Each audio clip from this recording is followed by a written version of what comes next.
Okay, so in this video, we're going to go over the steps required to develop a nutrient management plan to comply with DNR's NR 151. And so I'm gonna go through a brief PowerPoint presentation, and then at certain points we'll cut back and into the screen share and show you the web soil survey and maybe some other online resources you can use. All right, so let's take a look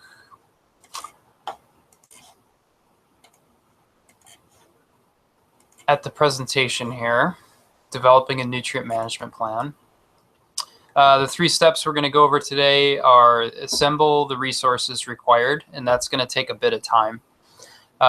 Once we've assembled the resources, we can start to identify the restricted areas, the groundwater management areas, the surface water management areas that we talked about in a previous video.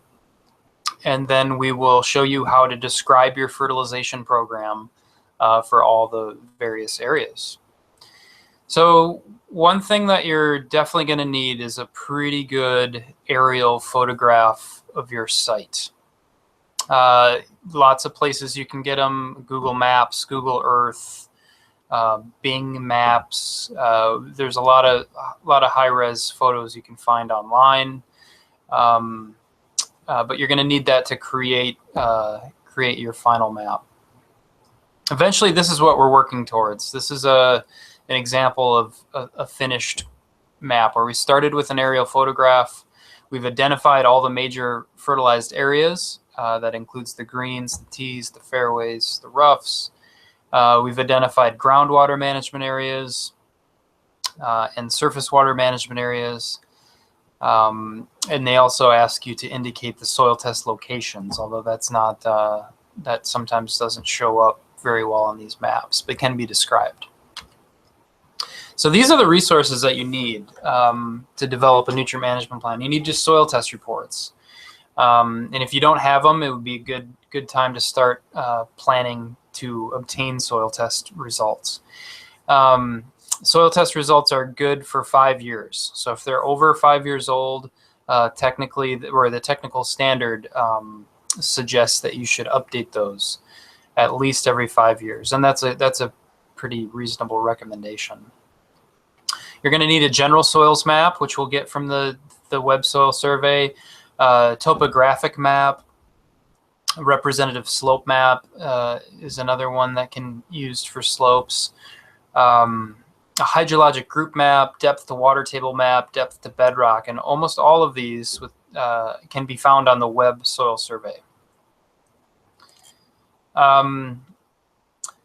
This is, I believe this is UW La Crosse, and we've gone here and identified a couple different fields on that campus. And we're going to use this as an example for how to complete a nutrient management plan. So for an example here, you can use Google Maps, zoom into your area, and identify and label the components of your property. So in this case, it looks like we have a main stadium here and then some practice fields surrounding it.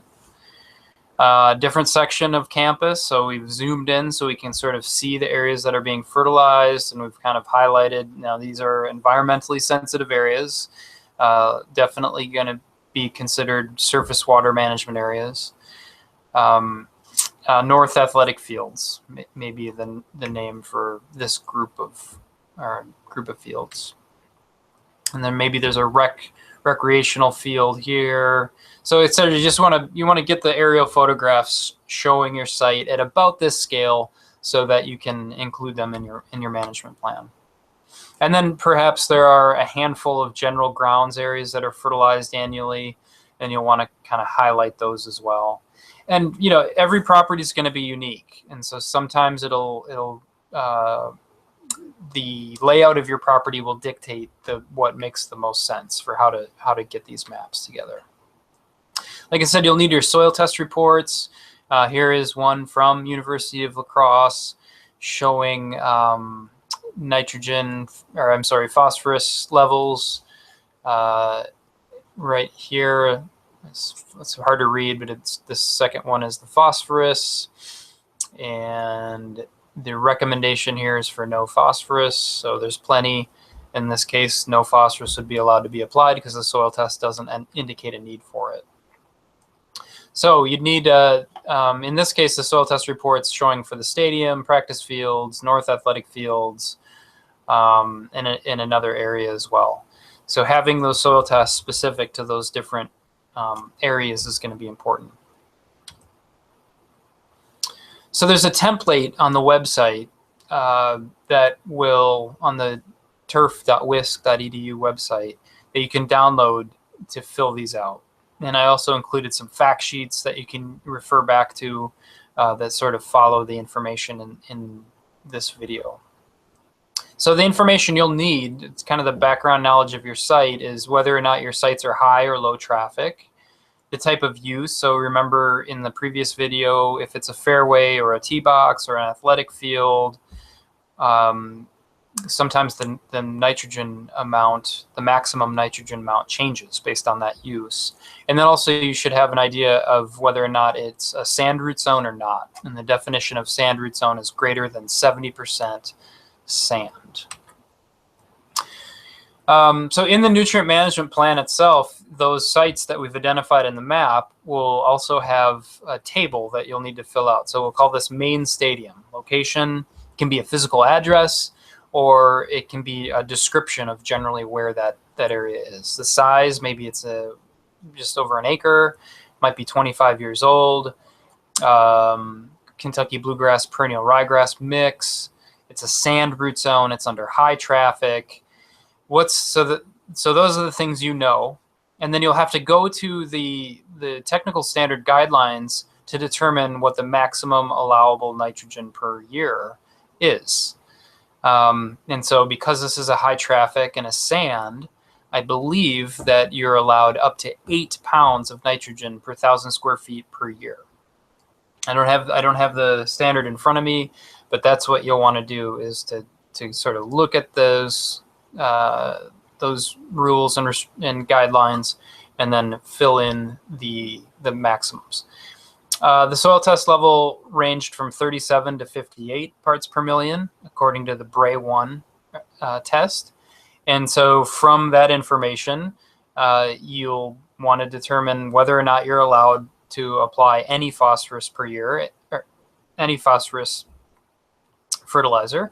And then if you are, what is, based on your soil test level, what's the maximum amount? And again, that information is contained in the technical standard. So let's say we have this athletic field and we overseed them every year.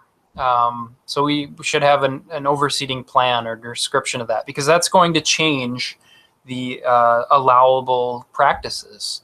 So if we're overseeding all the fields every year, maybe we do that in the late fall or again in the spring and the summer, you're constantly under the establishment guidelines, which will allow for a higher amount of nitrogen. Although phosphorus must still be based on soil test levels, the amount of phosphorus that you can apply is higher when you're under an establishment scenario.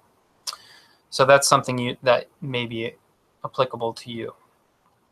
Here's another example of the practice fields. Let's say they're on Eagle Drive, 2.4 acres. They're maybe 18 years old, same type of grass. The root zone now is a silt loam. It's no longer a sand. It's still high traffic. And using that information, we can look at our fact sheets and determine the maximum allowable nitrogen. The soil test level, let's say we have some Mehlich 3 numbers for these. So the technical standard gives you guidelines for the Bray and the Mehlich 3. And so you need to know which test you have so you can look at the table and get the correct information. So based on these levels of anywhere from 37 to 42, we can determine if any phosphorus fertilizer is allowed, and if so, how much. General grounds, again, so I don't want to repeat this, but hopefully you get the picture here, is for each site that you're kind of naming and managing differently, you'll have a table associated with it. You have a map, and then you have a table. For golf, I think a lot of this translates pretty well. So instead of having names of athletic fields or general grounds, we might have our site as being of the fairways. location, well, there's no address for them. They're all throughout the property. They might be 31 acres in size. Might have an estimate of how old they are, the types of grasses in the fairway, the type of soil, silt loam in this case, high traffic. And again, using that information, the traffic level, the root zone type, the land use type, we can determine how much nitrogen we're allowed to apply. And I believe in this example, it would be about 5 pounds of nitrogen per 1,000 square feet per year.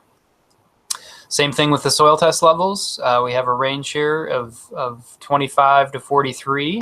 So presumably you're testing maybe every fairway individually. Some might be at 25 parts per million. Others might be at 43. And so there's one of those gray areas now. If you have some that are allowed phosphorus and other fairways that aren't, what are you going to do? I think it depends on how you're fertilizing. If you're able to fertilize the fairways that are low in phosphorus separately, I think I would encourage you to do it that way. However, if your system is set up such that that is economically disadvantageous, you can make a case that you would fertilize all the fairways together until the average was above, or the lowest level was above the optimum level, or at the optimum level. So you'll run into issues like that, and again, you have to use your best judgment on how they should be resolved. All right, groundwater management area is another area that we're going to use our resources to identify. These are defined as hydrologic group A soils, or soils that have a shallow water table, less than 12 inches, or a depth to bedrock less than 20 inches. And in these areas, we're using mostly slow release fertilizers, 50% or more slow release nitrogen, or we're using spoon feeding, so less than 1/4 pound of nitrogen per 1,000 square feet per application. So this is a map of the hydrologic groups. In this case, the two colors are hydrologic group B and C. And so these little orange numbers you see are the soil types. We'll talk about that later when we get to the soil map section. But essentially, there are no hydrologic group A soils in this. So far, no groundwater management areas. This is a depth to bedrock map. And in this case, the blue color indicates that all are greater than 200 centimeters. And so 12 inches would our cutoff. 12 inches is 30 centimeters. So no shallow soils here. And then depth to water table. So I believe it was, if the water table is within 20 inches, that you have a groundwater management area. And this red area corresponds with that, less than 20 inches. Or maybe 12. We'll have to go back and look at it. But anyway, so this would be your groundwater management area right here throughout this this kind of red slice of the property.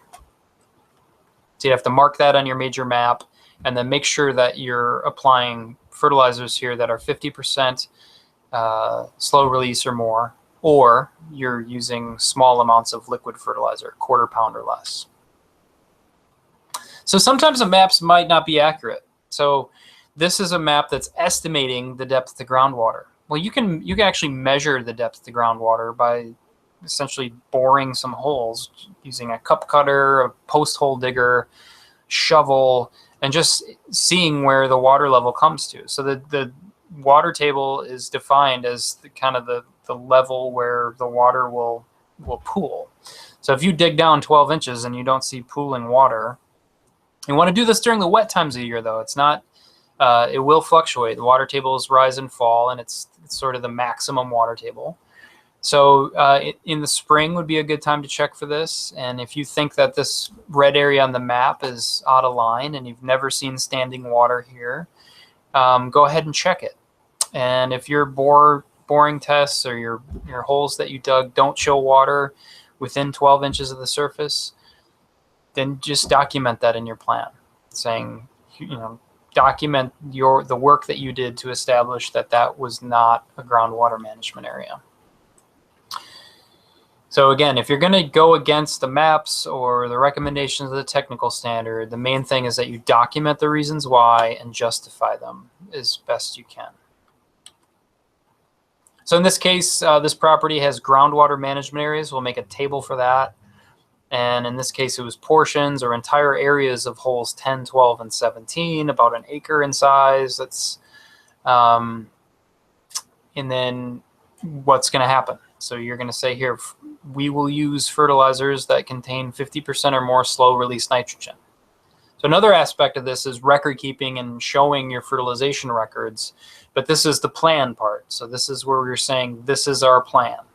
And then the DNR would, if they come to check your plan, will check to see that your application records match with your plan. Much of the same for the surface water management areas. Again, these were the 1,000 feet areas next to a pond that had slopes greater than 10% or slopes greater than 10% within 300 feet of a river or stream. And these are the opposite. So if you have a surface water management area, I'm calling type 1, you'll see why in a second, you're going to use mostly quick release, so less than 50% slow release nitrogen. And then you're not going to apply fertilizer when rainfall is expected within 24 hours unless you water it in first to get it down into the soil. The type 1 surface area is kind of a, you need two pieces of information. You need to know where your navigable waters are. So in this case, we have a pond connected to a natural stream. So both of these are navigable waters. We drew a circle that extends approximately 1,000 feet around this pond. And then we drew a 300-foot buffer on each side of the stream. So it covers almost all of this golf course in this example.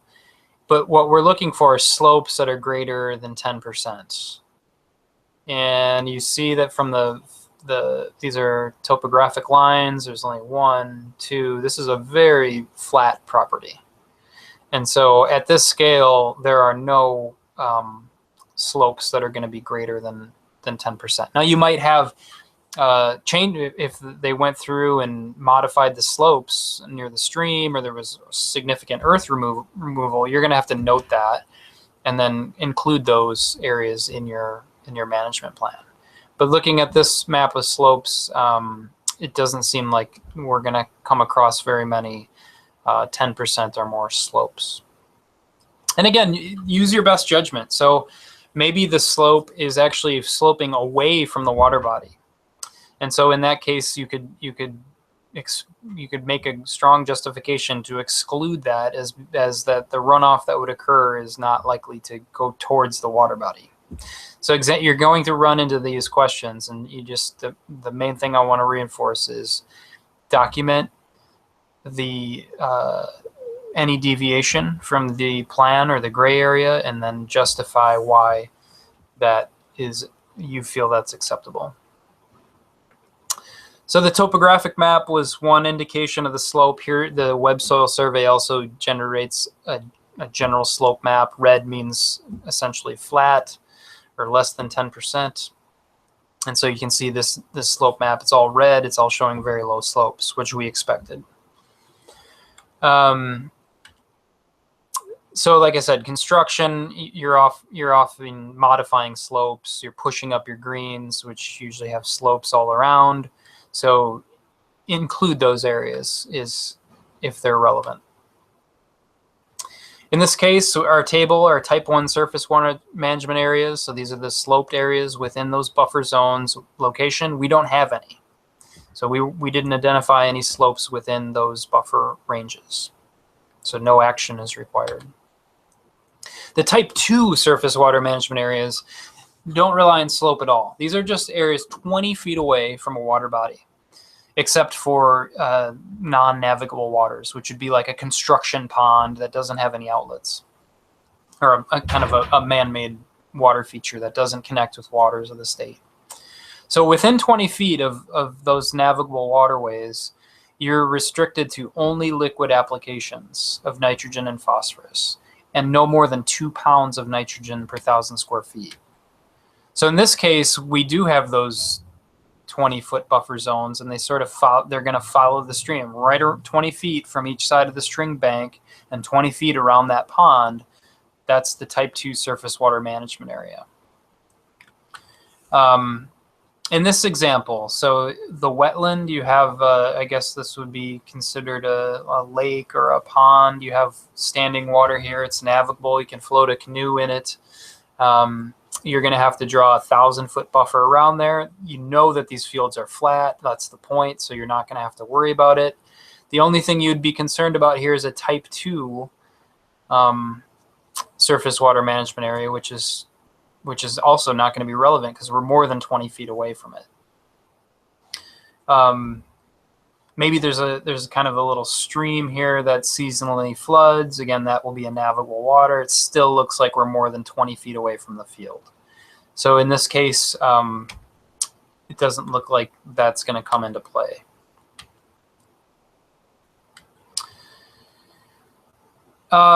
Using the web soil survey sometimes can be frustrating in cities because the soils are classified as urban land or cut and fill and not well classified.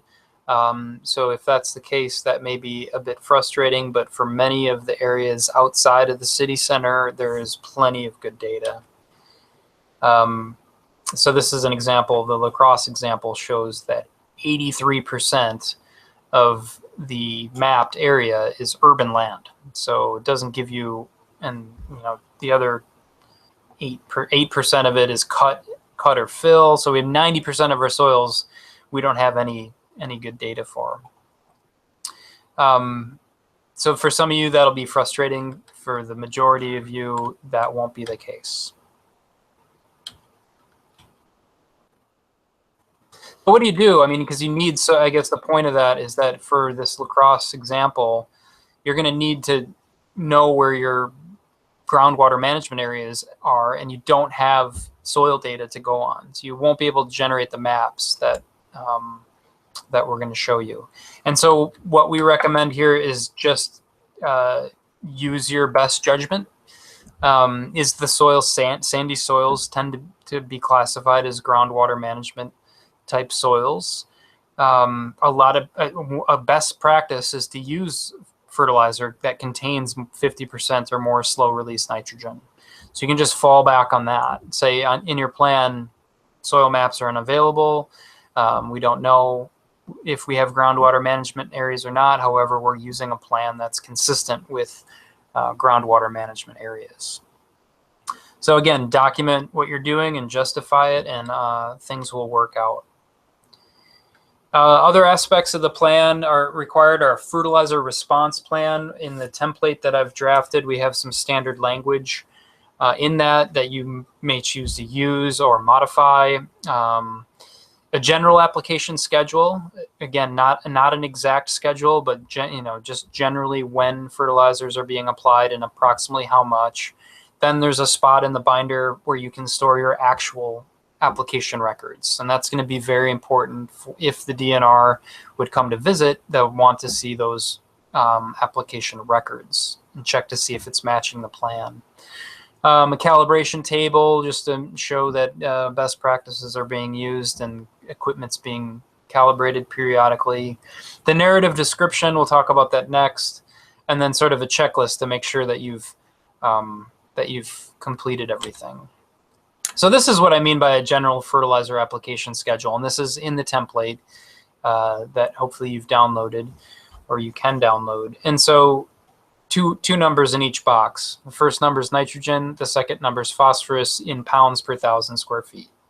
So let's say I'm running a golf course on our greens, no fertilizer in April. May, we put about 1 pound of nitrogen down, no phosphorus. June, about 1/2 pound of nitrogen, no phosphorus.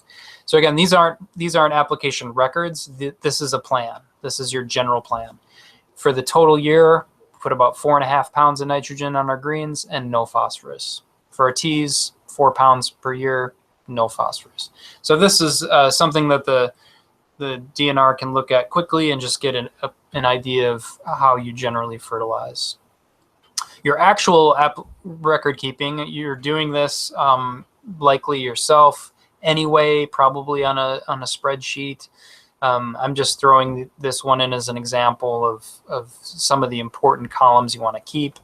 The date that you applied, where it was applied, how much nitrogen, how much phosphorus, what was the type of fertilizer used, what was the nitrogen source or sources, what % do you estimate is slow release, was it a liquid or granular app, who made the app, things like that. Like I said, I've seen these get way more detailed and impressive.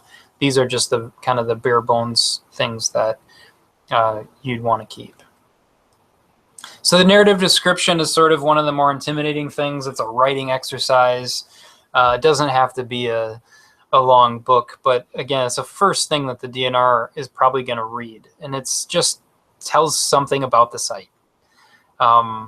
What is it? Is it a golf course? Is it an athletic field? How many acres are you fertilizing? What are the general soil types here? What type of grasses are you growing? Where are the water bodies? How big are they?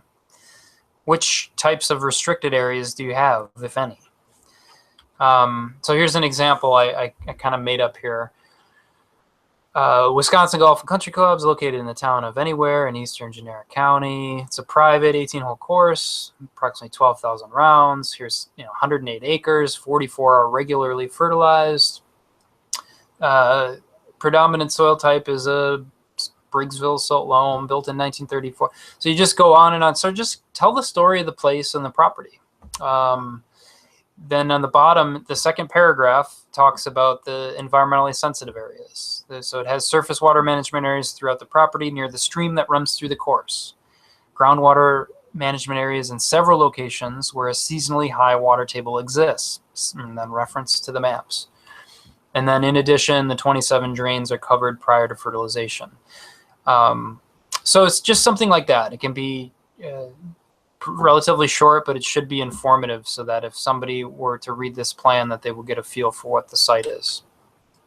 And this is it. So this is the final map that you'd make when you compile all those different resources that I'm about to show you. You have the locations of the greens and the fairways and the tee boxes, the groundwater management areas, the surface water management areas, both sloped areas and the type 2, which is that 20-foot buffer around those lakes and streams and water bodies.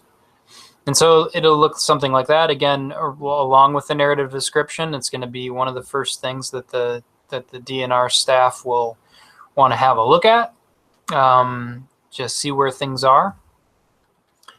And with that, I am going to